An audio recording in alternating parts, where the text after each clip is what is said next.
महाकुंभ मेला और कुंभ मेला के आयोजन और उनके मनोहर दृश्य को लेकर कई कथाएं प्रचलित हैं। ऐसी ही एक महाकुंभ मेले की कथा भगवान विष्णु और देवी लक्ष्मी से जुड़ी हुई है। तो इस कथा का अनुभव करने से पहले आप अगर चैनल पर नए हैं तो जल्दी से चैनल को सब्सक्राइब और वीडियो को लाइक कर दीजिए, जिससे हमें भी सपोर्ट मिले और हम ऐसी ही और कथाएं आपके सामने प्रस्तुत कर सके। तो बिना देरी किए वीडियो में आगे बढ़ते हैं। माना जाता है कि एक बार समुद्र देव ने भगवान विष्णु को शाप दिया था, जो बाद में महाकुंभ जैसे आयोजन का कारण बना। आइए आपको उस कथा के बारे में विस्तार से बताते हैं कि आखिर विष्णु जी इस शाप के भागी क्यों बने। नया साल भी आ ही गया, जिसका हमें बेसब्री से इंतजार था और साथ ही प्रयागराज में होने वाले महाकुंभ मेले का भी हमें उतना ही इंतजार है। धार्मिक ग्रंथों के मुताबिक एक बार जब समुद्र मंथन के समय अमृत निकला था, इस अमृत के लिए देवताओं और असुरों में जमकर युद्ध भी हुआ। उसी समय अमृत कलश की छीना झपटी में वो धरती पर 4 स्थानों पर गिरा। प्रयागराज, हरिद्वार, नासिक और उज्जैन में जा गिरा। इसीलिए इन जगहों पर महाकुंभ, कुंभ और अर्ध कुंभ लगने की परंपरा की शुरुआत हुई थी। महाकुंभ और कुंभ मेले के आयोजन को लेकर कई पौराणिक कथाएं हमें सुनने को मिल जाती है, जैसे कि इसके आयोजन की एक कथा हरि भगवान विष्णु, समुद्र देव और देवी लक्ष्मी से जुड़ी हुई है। तो आइए बताते हैं आपको इस कथा के बारे में। एक दिन जब भगवान विष्णु और माता लक्ष्मी क्षीर सागर में बैठे थे, तभी वहाँ समुद्र देव का पुत्र शंख आ पहुँचा। समुद्र में जो जीव रहते थे उनसे कर यानी आज के समय में जो हम टैक्स देते हैं वही कर लेने की जिम्मेदारी शंख के पास थी। शंख को ये जिम्मेदारी उसके पिता समुद्र देव ने ही दी थी। शंख हमेशा सभी से कर लिया करता था। पाताल और नागलोक भी समुद्र के तल में ही थे, इसलिए वो भी नियम पूर्वक कर दिया करते थे।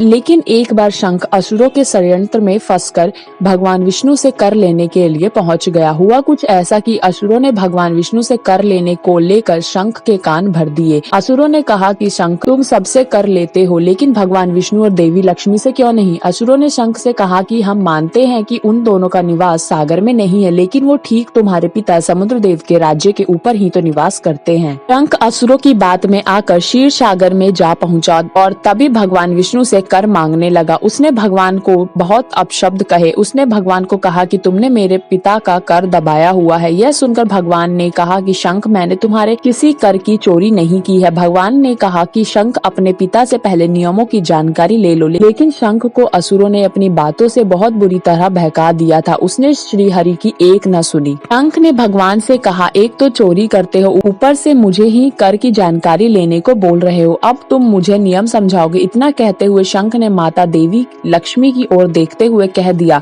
कि इतनी सुंदर स्त्री को पास बिठा रखा है और कर देने की इच्छा नहीं होती तुम्हारी। उसने भगवान से कहा कि कर के बदले ये स्त्री मुझे दे दो। यह सुनकर भगवान विष्णु और देवी लक्ष्मी को गुस्सा आ गया। भगवान विष्णु ने कौमुदी गदा से शंख पर प्रहार किया और उसकी मृत्यु हो गई। शंख के मरने की खबर जैसे ही समुद्र देव को मिली, वो अपने आपे से बाहर हो गए।